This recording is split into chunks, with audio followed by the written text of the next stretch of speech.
මොකක් හරි වෙලා නොගැලපීමක් එන්න ඇති.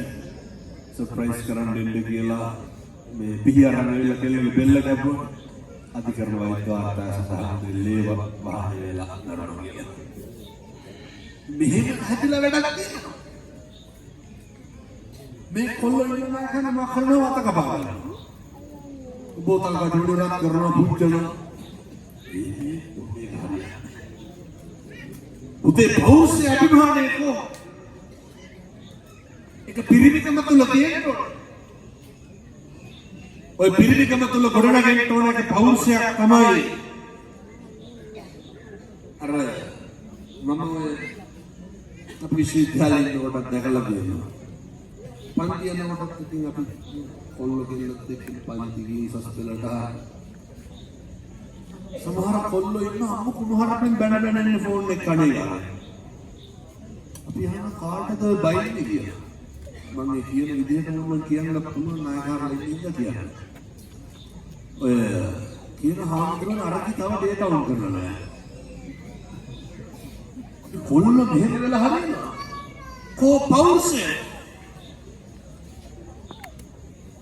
තියෙන්න පුත්තස්සලෝක ධර්මෙහි චිත්තව්‍යස්සන කම්පති බුදුරුගන් අකම්පිත තරුණේ ගොඩනගෙන්න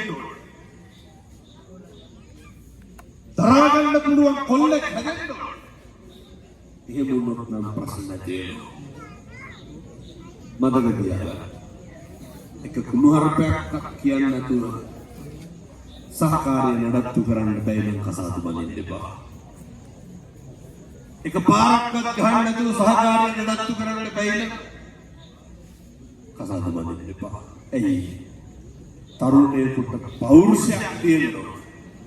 ඔතට ඉවසක්. පෞරුෂය කියලා කියන්නේ බයිලෙන් ගහ මරා ගන්න එක ඔය වලි වලද ගම්වල කොල්ලෝ ඉන්නෝනේ ලියාපදිංචි මට්ටමේ වලි. මේ ගොංගස්. අන්තිම මොකක් කරනවද අපදෙන්න යනවා.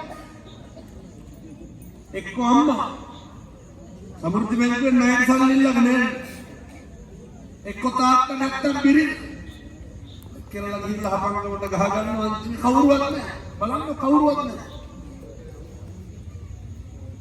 ඒක පෞරුෂය. ඒක හයිප් බඩි. ඒක අභිමානය නෙමෙයි. ඒ නිසා තරුණයන්ට තියෙන්න ඕනේ කේන්ති යන්නේ පෞරුෂය. සමහර තරුණ මහතුරු අපේ දුවල පුතාලා කියන ආමුදුරෝනේ අපේ ගෙවල් වල අපේ අම්මලාත් එක්ක ඉන්න බෑ. ඒ අර පෞරුෂයක් තියෙන්න ඕනේ ඒකට.